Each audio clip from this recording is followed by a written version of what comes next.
I always believed a home should be a safe place, steady, warm, and honest. For 72 years, that's what mine was. A small, quiet house on the edge of town. The one I painted myself, repaired myself, and poured a lifetime of memories into. When my son came to me last year, job gone, marriage stressed, kids needing stability, I opened my door without a second thought. That's what family does, right? We help each other when the road gets hard. But I never expected that the same family I welcomed with both arms would slowly try to push me out of my own front door. It didn't happen all at once. It was little things at first, the tone, the entitlement, the way decisions were being made that didn't include me. And by the time I realized what was happening, they were already planning a future in my home, without me in it. I still remember the way the air felt that morning. Cool, a little sharp, the kind of weather that wakes up old memories tucked deep in your bones. I was sitting at the kitchen table with a cup of coffee when my phone buzzed. It was my son, Mark. He never called that early. I knew something was wrong before I even picked up. And the moment I heard the strain in his voice, the hesitation between words, my heart squeezed the way only a parent's heart knows how. "Dad, we need a place to stay for a while." He didn't have to explain much. I already knew life hadn't been kind to him these past few years. Jobs coming and going. A marriage stretched thin by stress and bills. 2 young kids who deserved more stability than life was giving them. When he said, "We just need a little time," I didn't ask for details. I didn't think twice. That's what family is for. That's what a father does, even when his boy is grown. "Come on home," I told him. "Doors open." And I meant it. My house never felt too small for the people I love. They arrived that afternoon, car packed high with boxes and bags, and the kinds of things people grab in a hurry when life shifts fast. My grandkids hopped out first, little sneakers hitting the driveway like sparks of joy. My daughter-in-law followed behind them with a polite smile, the kind that doesn't reach the eyes.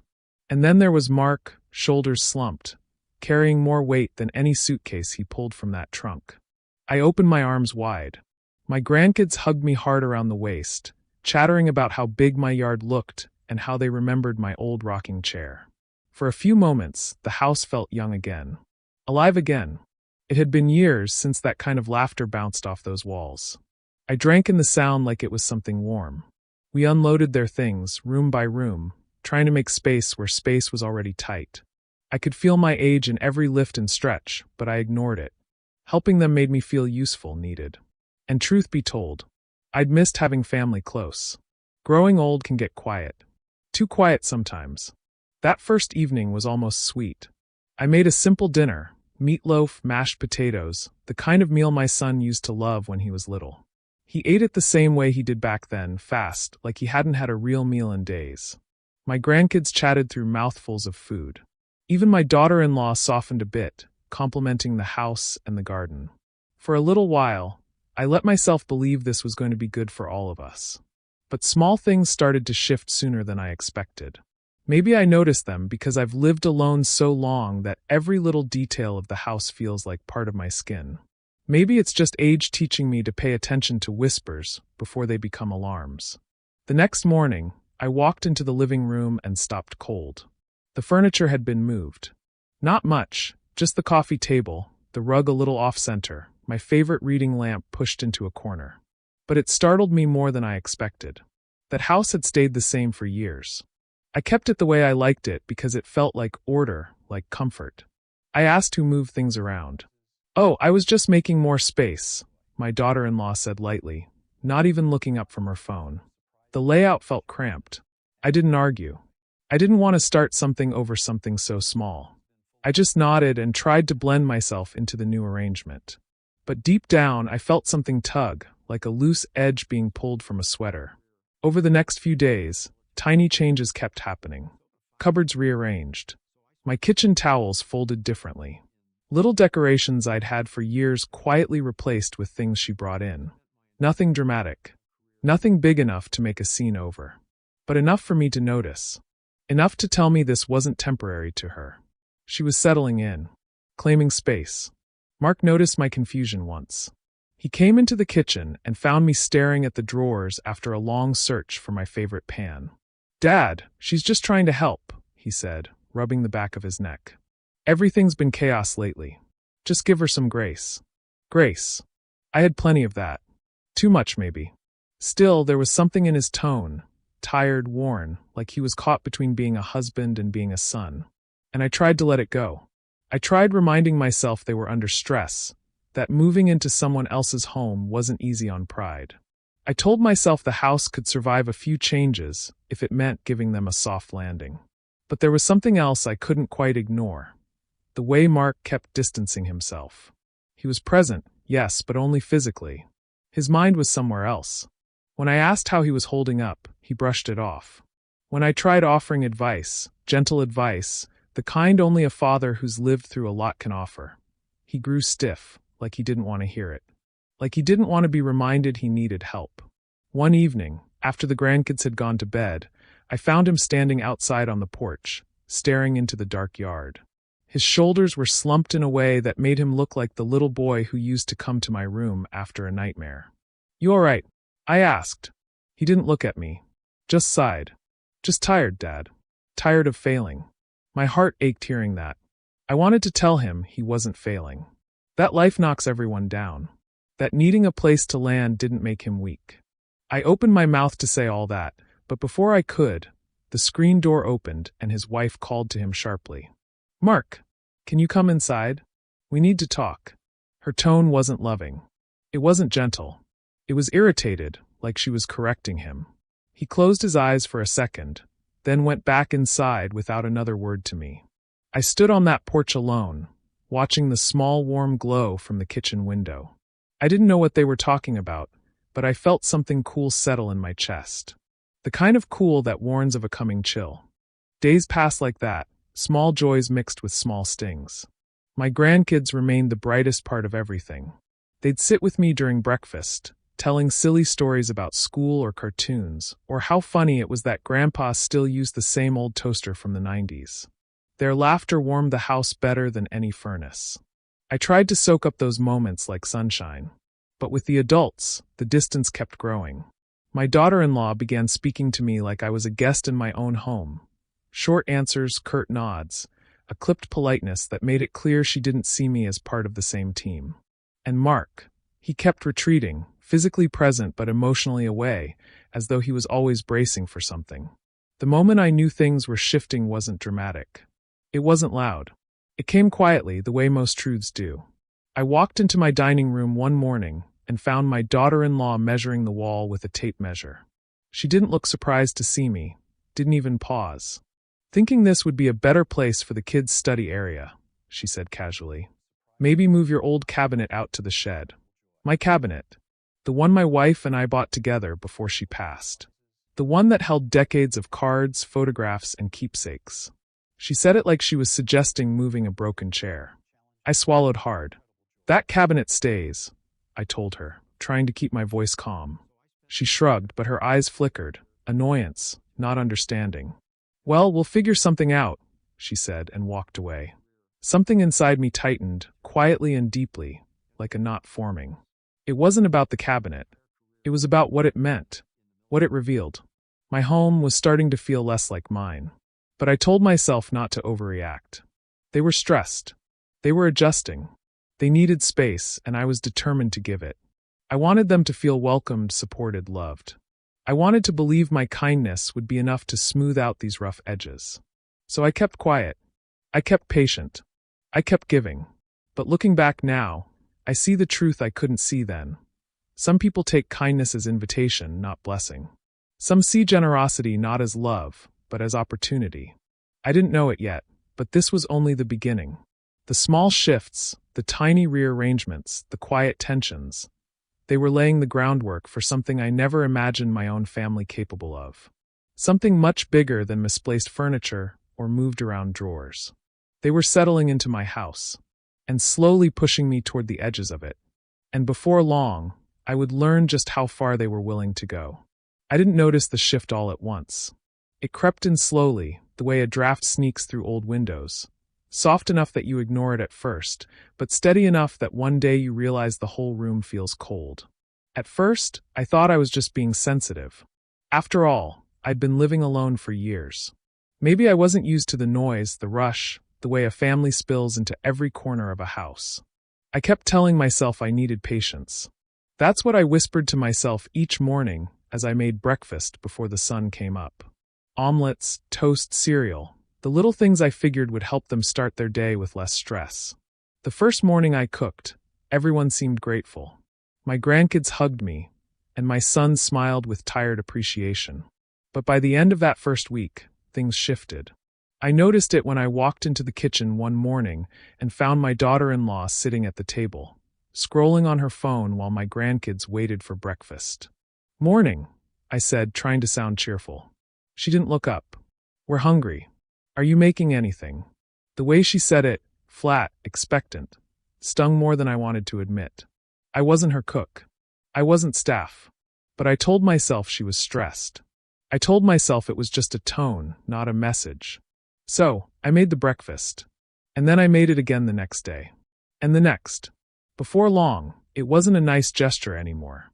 It was an expectation. And not just breakfast. Lunches. Dinners. School drop-offs. Afternoon pickups. Late-night rides because their second car wasn't reliable. I became a one-man support system. And somewhere along the way, the lines blurred between kindness and obligation. The hardest part was how easy it became for them to forget to say thank you. One evening, after driving across town to pick up my daughter-in-law because she said she didn't feel safe waiting for a bus, we came home to find my son sitting on the couch watching TV. The kids were arguing about something small in the hallway. The house was a mess, shoes everywhere, dishes piled, clothes draped over chairs. She walked past my son without a word. No hello. No thank you. Just set her bag down and started complaining about the traffic. I stood there behind her, keys still in my hand, feeling like the weight of the day was pressing hard on my shoulders. My son looked up slowly and said, "Hey, Dad. Dinner ready yet?" My heart sank a little at that. I wasn't angry, not yet. More confused. Lost even. When had everything shifted? When did the man I raised become someone who saw me more as convenience than family? But I didn't say anything. I just nodded and went into the kitchen. At my age, you pick your battles. Or at least, I used to think so.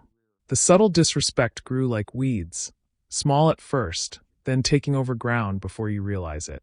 My daughter-in-law began speaking to me sharply, the way people talk to someone they've grown tired of. If I didn't move fast enough, she'd sigh loudly or say, "Never mind, I'll do it myself," in a tone that made it sound like I was burdensome. And if I did help, she acted as if it was owed to her. One afternoon, I tried to rest after a long morning of running errands. I sat down in my recliner, the same one I'd had for 20 years, and closed my eyes. I wasn't asleep, just resting, letting my bones go soft. Suddenly, I heard heavy footsteps and then her voice, sharper than I'd ever heard it. "I don't understand why you're napping in the middle of the day," she snapped. "The kids need help with homework." I opened my eyes slowly. "I can help in a minute," I said gently, just catching my breath. She rolled her eyes. "We all work hard. You're not the only one tired." She had no idea the kind of tired that comes when you're 72 and trying to keep up with a household that doesn't respect you. Still, I swallowed it. I didn't want tension. I didn't want to feel unwanted in the home I'd built with my own hands. My son didn't intervene. He never did. He'd heard her speak to me that way, more than once, and instead of standing up, he'd go quiet. He'd avoid eye contact. Sometimes he'd slip out of the room like a man who didn't want to pick sides. I used to think he didn't see what was happening. But as time passed, I realized he saw it perfectly well. He just didn't have the courage to challenge it. Or maybe he didn't want the conflict. Maybe it was easier to let me absorb the discomfort than deal with the arguments in his own marriage. That realization hurt in a place I didn't even know still existed inside me. What made it worse was how they started using my kindness like it was currency they were entitled to. They stopped asking altogether. Bills appeared on my desk. Not requests, just stacks of gas receipts, grocery receipts, school payments, medical copays. Sometimes my son would say, "Dad, can you take care of this one? We're stretched thin this month." But other times he didn't say anything at all. He'd leave the papers there, knowing I'd handle it. And I did. Because I loved them. Because I wanted to help. But something inside me grew heavier each time. The chores weren't any different. If the trash overflowed, they waited for me to take it out. If dishes piled, they waited for me to wash them. If laundry needed doing, they simply assumed I'd notice.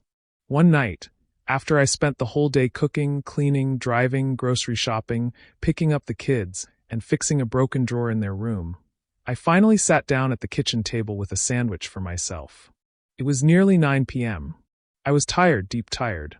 My daughter-in-law walked into the kitchen, opened the fridge, and sighed dramatically. "You didn't get yogurt?" she said. "I told you I needed yogurt for the kids' lunches tomorrow." I looked up, surprised. "I didn't hear you mention yogurt." She crossed her arms. "Well, if you're doing the shopping, you should make sure to check." I paused. Not because I didn't know what to say, but because I finally realized what this was becoming. I was crossing the line between being a supportive father and being treated like staff. Still, I apologized. "I'll go in the morning." She shrugged and walked out like the conversation was over. Later that night, as I sat alone in my room, I felt something I hadn't let myself feel since they moved in: resentment. Quiet, slow-building resentment. Not because I didn't want to help. Not because I didn't love my grandkids. But because I was losing myself in service to people who no longer saw me as a person. The hardest part was that I kept waiting for things to settle. Every morning I told myself they just need time. They'll find their footing. It'll get better. But each day brought a little more pressure. A little more expectation. A little more of my own space disappearing under the weight of their needs. One evening, as I stood at the kitchen counter peeling potatoes, my hands aching from the long day, I overheard their conversation from the living room. My daughter-in-law whispered sharply, "Your dad needs to step up. We can't do everything around here." And my son, the boy I raised, the young man I once taught how to ride a bike, answered softly, "I know. I'll talk to him." Talk to me about what? About helping more? About giving more? About stretching myself thinner than I already was? They didn't see what I was doing. Or maybe they did, and simply decided it wasn't enough. Not enough for their comfort. Not enough for their expectations. That night, I lay in bed staring at the ceiling, feeling the weight of something I couldn't name. A realization I didn't want to accept. I wasn't living with them. They were living off me. And the thing about taking advantage of someone is that it doesn't happen all at once. It happens slowly, quietly, until the person being used starts to forget what normal looks like. But deep down, a small part of me was waking up. A small part that whispered, "This isn't right." A voice I'd ignored too long, because I wanted to keep the peace. I didn't know it yet, but the entitlement I was feeling, it was only the beginning. A beginning to something far more painful than I was prepared for. The shift had started. The imbalance had taken root. And soon enough, I would learn just how much they believed they were owed. And how far they were willing to go to take it. I can tell you the exact moment things shifted. But not because it was loud or obvious. It wasn't a fight or an argument. It was something quieter, something that cut much deeper because it came wrapped in casual words, spoken with the kind of confidence people only have when they believe they're entitled. It was a Saturday afternoon, one of those rare days when the house was actually calm. My grandkids were playing outside, my son was tinkering around in the garage, and I was in the kitchen washing vegetables for dinner. The window was cracked open, letting in the smell of fresh-cut grass and the sound of my grandson trying to teach the dog how to fetch. My daughter-in-law was on the phone, pacing down the hallway. She didn't know I could hear her. She didn't even think to check if I was nearby. Why would she? In her mind, I had already become part of the furniture, quiet, predictable, always in the background. She laughed softly, then said something that made my hands stop completely in the sink. "Yeah, once we're settled, I want to redo the kitchen. These cabinets are ancient." I felt a jolt of confusion at first. Settled? Redo the kitchen? My kitchen? She kept talking, her voice moving closer. "And the living room needs repainting. Brighten everything up. Oh, and we'll turn the back room into an office for me. I'm tired of working at the dining table." I stood there, dripping water onto the floor, my grip tightening around the carrot I was holding. For a moment, I thought maybe she just misspoke. People use words carelessly all the time. I wanted to give her the benefit of the doubt. But then she said it, so casually, so confidently it took the air right out of my chest. It'll feel good to finally make our house feel like our own. Our house. Our own. Not my house. Not my home. Not the place I paid off over 40 years working hands that built more than one man's share of calluses. She breezed right past me when she hung up, humming to herself, not noticing the look I know must have been plain on my face. I opened my mouth to say something, anything, but the words didn't come. I stood there alone in the kitchen, trying to make sense of what I'd just heard. Later that evening, after dinner, I walked into the living room and found my son and his wife sitting together on the couch, heads almost touching as they looked over something on her tablet. "What are you two working on?" I asked, trying to sound light. My son smiled. "Just thinking through some changes we want to make in the house." "The house. Not my house." His wife turned the tablet toward me. "See, we thought this wall would look better in a lighter color. Maybe even an accent wall there." My heart thumped painfully hard inside my chest. Who's going to be doing all that?" She shrugged. "We'll handle it. It'll be nice to make the place ours, you know?" There it was again. Ours. I didn't know what stung more, the confidence in her voice or the quiet agreement in my son's eyes. He didn't correct her. He didn't hesitate. He didn't acknowledge me sitting right there across the room. It was like they were already imagining a future where I wasn't part of the picture. I told myself not to jump to conclusions. Maybe they just felt comfortable here. Maybe they were settling in more than I expected. Maybe. But deep down, something twisted quietly inside me. Something I'd been ignoring for too long. The next day, the cracks widened. I was in the hallway changing a light bulb when I overheard my daughter-in-law talking to someone on speakerphone. Her voice was cheerful, brimming with energy I hadn't heard her use with me in months. "Yes, it's been great," she said. "Once we get fully established here, we'll start fixing the place up. There's so much potential." The voice on the other end laughed. "Already taking over?" She laughed too. "Trust me, this house needs us. Needs us." Then she lowered her voice a little, though not enough for me to miss it. "And honestly, it feels like it's ours already." I stepped back from the ladder and just stood there, staring at the wall like it held an answer. Only it didn't. It just held memories, old paint, worn edges, tiny scuff marks from when my son used to run down the hall with socks on, sliding across the floor. He used to look back at me and laugh until he couldn't breathe. I wondered if he remembered that, if either of them did. That same afternoon, my sister stopped by with a casserole. She lives 2 blocks over and has known my son since the day he was born. She stepped inside, took one look at the crowded living room, and whispered to me as we stood near the doorway. "They're getting real comfortable, aren't they?" I sighed. "They're going through a tough time. I'm just trying to help." She hesitated, then said something that made my stomach sink. "Well, I don't know if I should say this, but your son's wife posted online about their new place. People think this house is theirs." My throat tightened. "What?" She nodded, biting her lip. "My neighbor brought it up.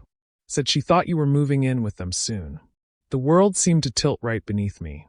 My house, my own home, being described as their place?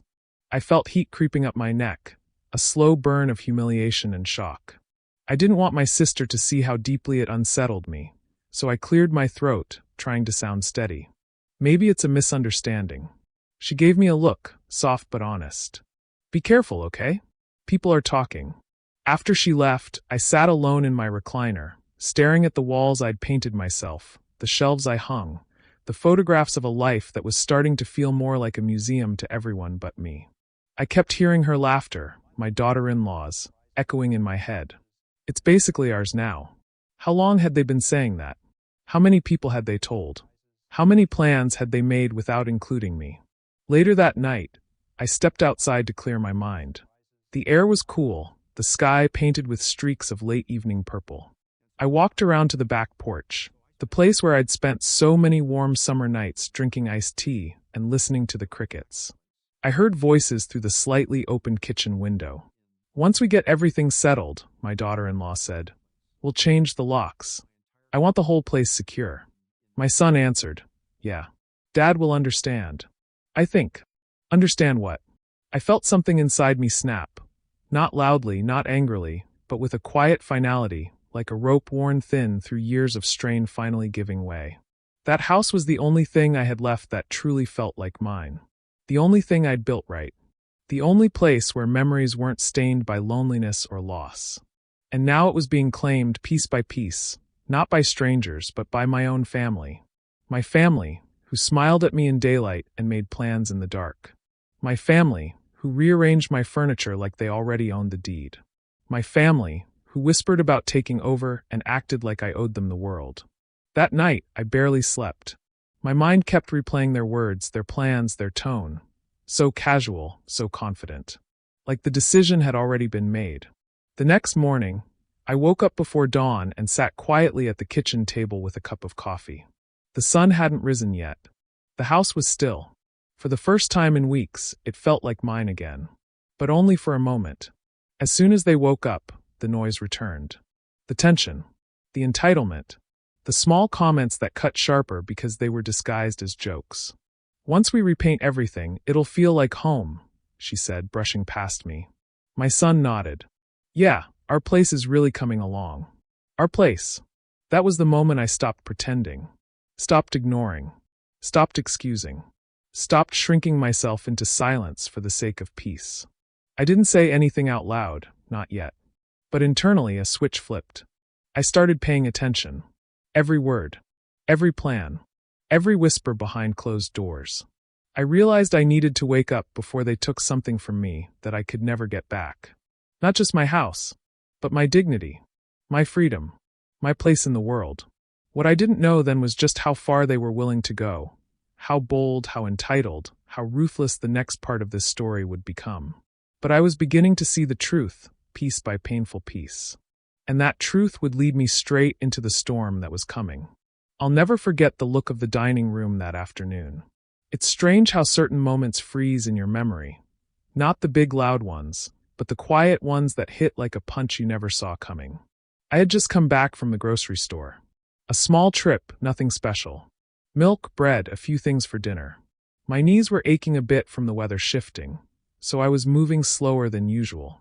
I walked through the door expecting the usual sound of cartoons from the living room or my daughter-in-law talking loudly on the phone.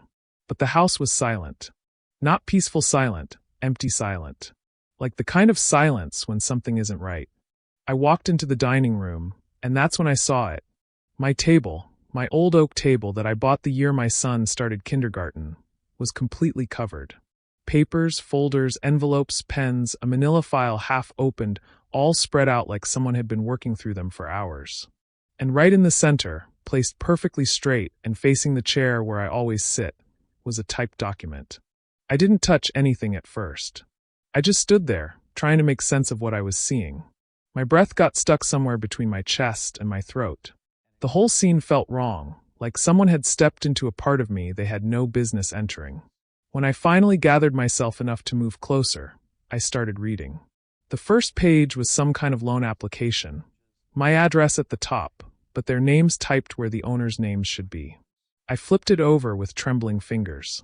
Another form. Another financial application. More paperwork addressed to my house, but written as if it were theirs. Then I saw it, the document right in the center. The one placed perfectly in line with my chair. At the request of the family, it said at the top. Transfer of property agreement. I reached out and touched the edge of the paper. My hand felt cold. It was neatly typed, clean, professional looking. Somebody had taken their time with it. It wasn't scribbled on a notepad or written in a hurry. No, this took planning. Intention. Confidence. The first sentence hit me in the stomach. This agreement acknowledges the voluntary transfer of full ownership of the property located at. I stopped reading. Not because I couldn't, but because my eyes were starting to blur. Voluntary transfer? Full ownership? To them. I looked around the table again. More mail addressed to my house, but with their names. A real estate postcard they'd circled with neighborhoods they wanted to move to one day. A printed checklist labeled future plans. My legs felt weak, so I pulled out a chair and sat down. This wasn't misunderstanding. This wasn't a mistake. This wasn't them getting comfortable. This was a plan. A plan made inside my own home, on my own table, while they ate my food and slept under my roof. I must have sat there for a solid minute before I heard footsteps behind me. My daughter-in-law walked in first, holding a mug of coffee like she had every right in the world to be wherever she pleased. When she saw me sitting at the table, her eyes widened for just a split second, just long enough for me to see she hadn't expected me home yet. But she recovered fast. Too fast. She gave me a smile that didn't reach her eyes. "Oh, good, you're back. We were actually about to talk to you about that."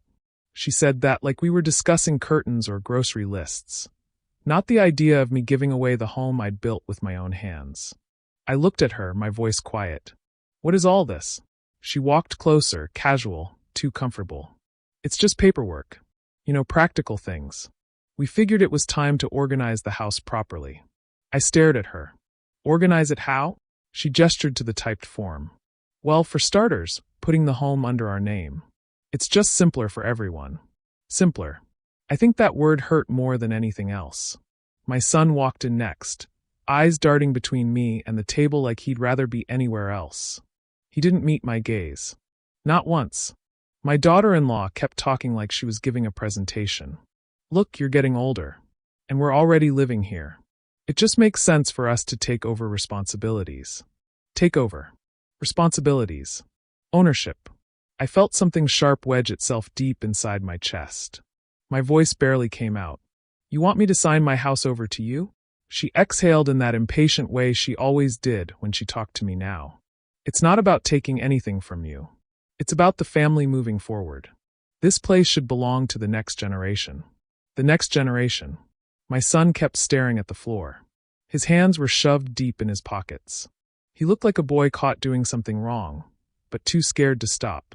I turned to him. "Is this what you want?" He swallowed hard. "It's just practical, Dad." Practical. That was the second time that word hit me like a slap. I leaned back in my chair, suddenly feeling years heavier. "This house," I said slowly, "is the only real thing I have left. And you're saying I should just hand it over?" My daughter-in-law pressed her lips together, as if choosing her next line carefully. But the way she said it was anything but gentle. "You can't take care of it forever. We're already doing most of the work. You should focus on being comfortable. Let us handle the rest." Being comfortable. As if comfort had anything to do with what they were planning. As if taking everything I owned away from me was an act of kindness. I stood up slowly, pushing the chair back. My son finally looked at me. His eyes were full of guilt, but not enough backbone to do anything about it. "Dad," he said quietly, "we're not trying to hurt you. We're trying to make things easier." "Easier for who?" I asked. Neither of them answered. The silence said everything. They wanted control. They wanted security. They wanted my house. And they were willing to lie, manipulate, and corner me into giving it to them. All under the disguise of family. I stepped closer to the table and touched the documents again, feeling a strange numbness take over. "You made all these plans," I said softly. "Every last one. And not once did either of you talk to me." My daughter-in-law shrugged. "We didn't want to overwhelm you." I let out the smallest, bitterest laugh. "Overwhelm me? You planned to take my home." "It's not taking," she insisted. "You'll still live here. Nothing changes. The deed just needs to reflect the reality of the situation." Reality. That word almost broke me. "This is my house," I said slowly. "I paid for every board, every shingle, every brick. I worked all my life for this place." My son flinched like he hated hearing it. I kept going. "I invited you in. I let you stay. I tried to help.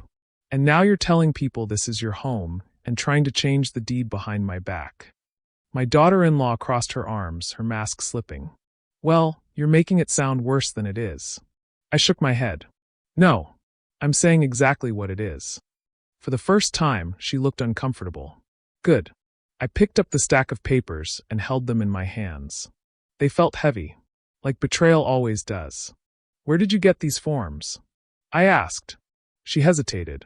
"Online. I downloaded them." "Who filled them out?" "We both did," she said, bumping her shoulder gently into my son's as if to push him into speaking. He didn't say a word. I looked at him for a long time. The boy I raised. The boy who used to run down the hall laughing. The boy who once cried on my shoulder when he scraped his knee. And here he was, standing silently by while someone else tried to take my home away from me. Not strangers. Not thieves.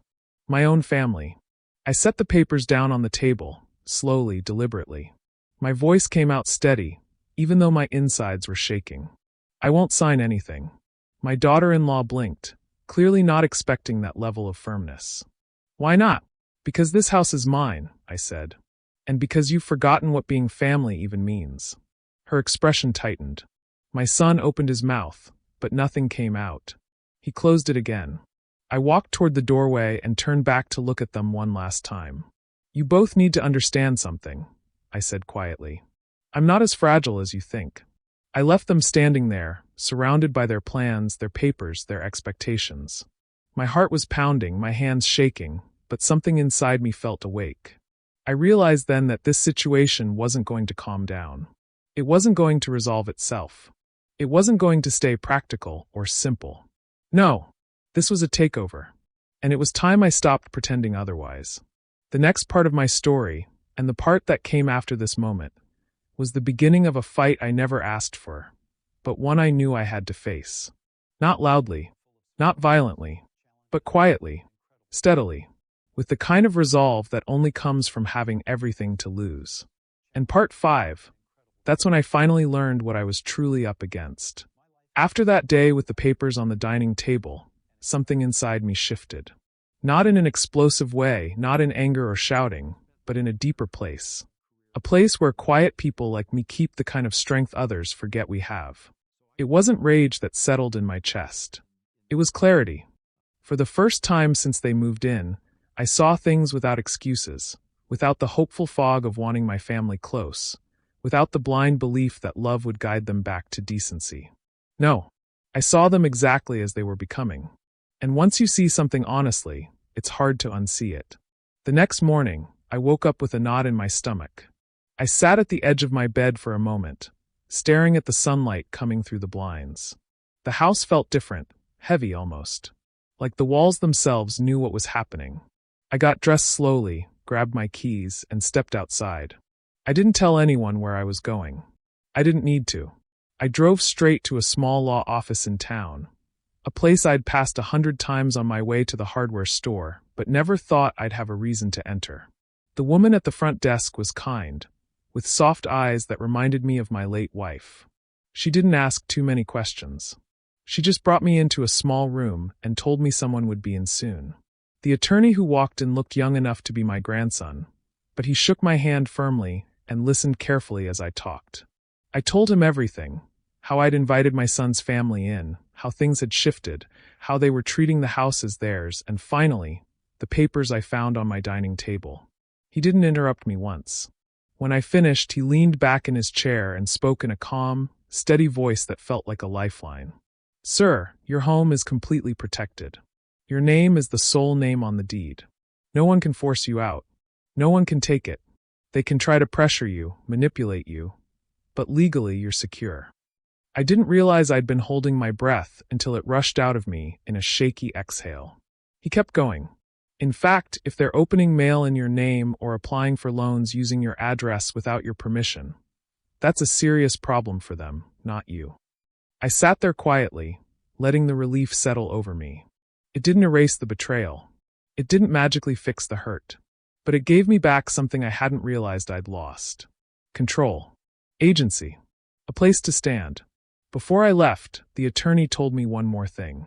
Something that stayed with me. You don't need to confront them in anger. Just protect yourself. Document everything.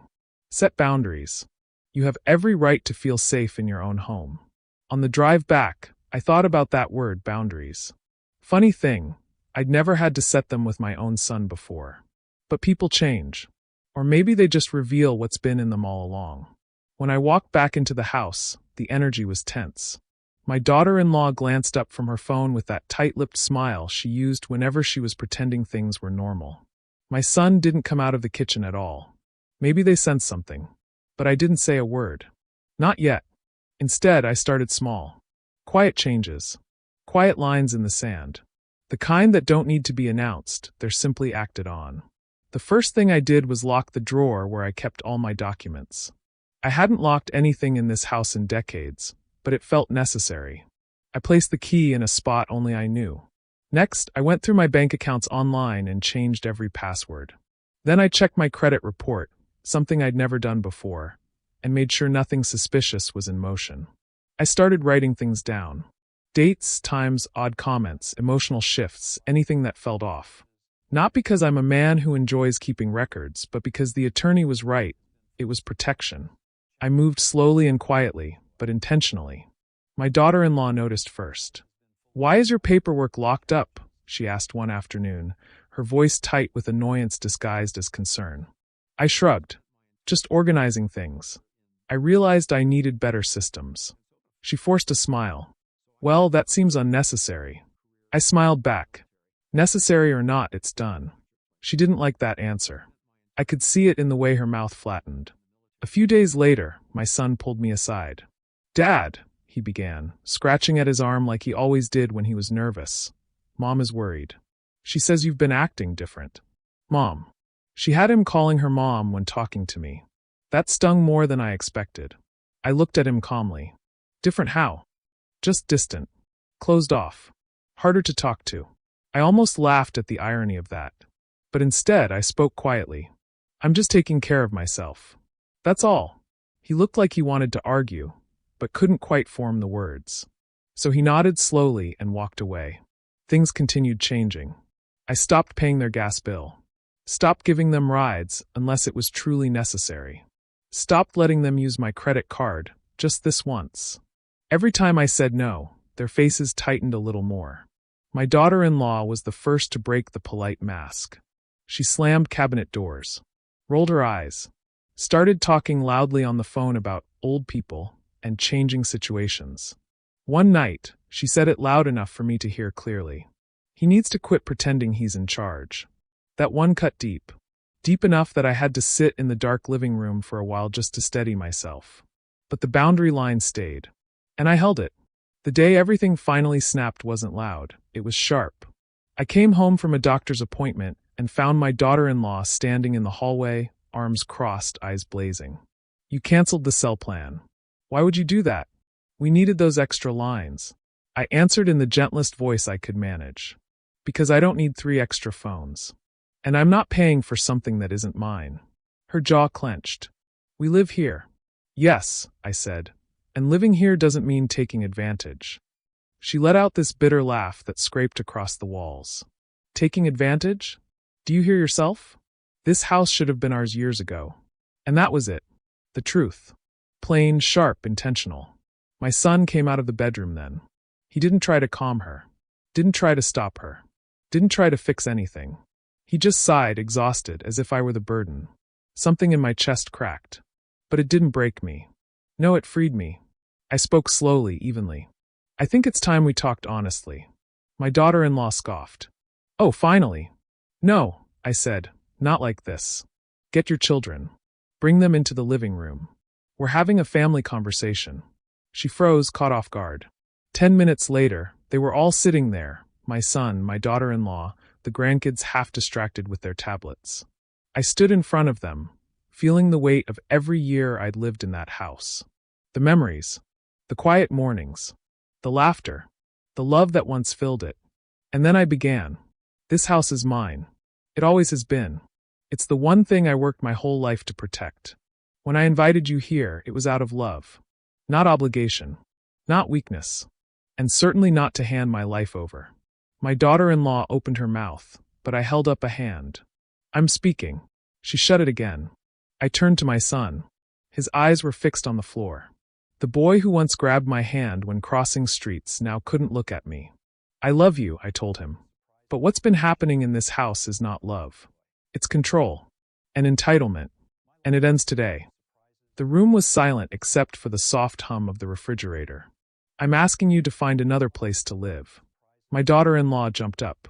"You can't ask us to leave. We're family." I nodded. "I know. And that's what makes it hard. But if staying means disrespecting me in my own home, then leaving is the only way through this." My son finally looked up. Tears were in his eyes, not sadness but anger. "I can't believe you'd do this." I swallowed hard. "I can't believe you made me need to." The silence that followed was painful. Too heavy to hold. Too real to ignore. They packed slowly over the next week. I gave them time. I didn't rush anything. I didn't speak out of spite. I made sure the kids felt safe. I even helped carry boxes to the car. Because dignity stays intact when revenge is quiet. And when the last car door closed, and they drove away without looking back, I didn't feel triumphant. I felt relief, sadness, and strangely peace. The house became silent again, but it wasn't the dangerous, heavy silence from before. It was mine again. And as I stood in the entryway of my own home, I realized part 6 of my story wasn't about them at all. It was about reclaiming my life, brick by brick, breath by breath, day by day. When they finally pulled out of the driveway, the taillights disappearing beyond the curve of the street, I stood there on the porch much longer than I needed to. Not to make sure they were gone. Not to replay the arguments of the past weeks. Just to feel the quiet settle. It came down gently, like dust after a long storm. The house was still. Not the uncomfortable stillness I'd felt when they were here, where every silence felt like something waiting to explode. No, this silence felt clearer, lighter, almost familiar, like the house was taking a breath again. And maybe I was too. I didn't walk back inside right away. Instead, I leaned against the railing and let the cool evening breeze brush my face. It had been so long since I felt a moment that was mine. A moment without tension pressing on the edges. When I eventually stepped into the house, I paused in the doorway, looking around with honest eyes. The place felt worn. Not worn out, just worn. Like a jacket you've had for years, one that's been pulled and stretched and lived in a little too hard. But it was still my jacket. My home. My refuge. I started in the living room. Slowly, room by room. Not rushing, not trying to erase every trace of them like they never existed. Just reclaiming. The first thing I noticed was the smell. No cooking grease in the air, no sourness from old trash they never took out, no perfume sprayed heavy in the hallway. Just the natural scent of my home. Warm. Wooden. Soft. I picked up the throw blanket my daughter-in-law always balled up on the couch and folded it neatly the way my wife taught me years ago. I straightened the cushions. Put my books back on the end table. Opened a window to let the fresh air roll through. Next, I walked to the kitchen. A few dishes in the sink. Some crumbs on the counter. A drawer left open. Nothing catastrophic, just signs of people who didn't care enough to be gentle. I cleaned quietly. Not because I felt obligated, but because I wanted to. Because taking care of the space felt like taking care of myself again. After that, I made my way down the hall. The guest room was still messy. Clothes left behind, wrappers tucked into corners, a stain on the carpet I hadn't seen before. I didn't get angry. I just took a deep breath and began tidying. It felt like closing a chapter one gentle movement at a time. The only moment that truly hit me was when I opened the door to my office. They'd been using it for storage without asking. Boxes stacked on my desk. Papers shoved aside. My late wife's framed photo had been moved to accommodate clutter. I didn't cry, but I felt this warm, heavy throb behind my ribs. The kind you get when you see something sacred handled carelessly.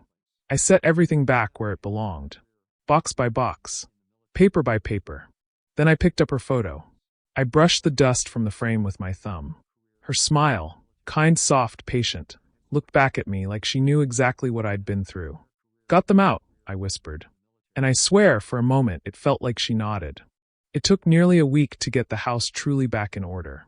I worked slowly, no rush, listening to the radio, taking breaks on the porch when my knees complained. I fixed what needed fixing: loose doorknobs, a wobbly chair, the dent someone had left in the hallway wall. And every day, the house grew lighter. Every day, so did I. About 2 weeks later, something unexpected happened. There was a light knock on my door, soft, not the heavy, irritated pounding I'd grown used to when they lived here. I opened it, and there stood my son. Not his wife. Not the kids. Just him. His shoulders were slumped forward. His hair looked a little longer than usual. He didn't look angry anymore, just tired and a little lost. For a moment, he didn't speak. He just stared at me with eyes that had once been so much like mine. Then he said quietly, "Dad, can we talk?" I stepped back and let him inside. He walked slowly, looking around as though he was expecting the house to reject him. Or maybe he wasn't sure he deserved to see it put back together. We sat in the living room. The same room where he used to curl up next to me, as a boy to watch baseball games, where he once fell asleep on my shoulder after a long day of fishing, where he'd rescued a stray dog in the rain and begged me to keep it. This same room had held all those memories long before the tension ever arrived. He rubbed his hands together, searching for words. Finally, he sighed. "Dad, I'm sorry." The words were thin but real. He didn't look up as he continued. "I don't know how it got this far. I don't know when I stopped seeing you the way I used to. I messed up." I nodded. "Yes, you did." He swallowed hard, hurt by how gently I said it. "But," I continued, "I'm glad you came." He finally met my eyes. They were red around the edges. "I miss you," he whispered. Those words softened something in me. Not enough to erase everything, but enough to loosen the tightness around my heart. "I miss you too," I said. "But things have changed." He nodded slowly. "I know." There was a long pause. Then I asked, "What do you want from me today?" He shook his head. "Nothing. Just to say I'm sorry. And to see if maybe we can fix things someday." I let the silence sit between us for a moment. Then I answered, "Someday, yes. But fixing things doesn't mean going back to how things were. It means doing better.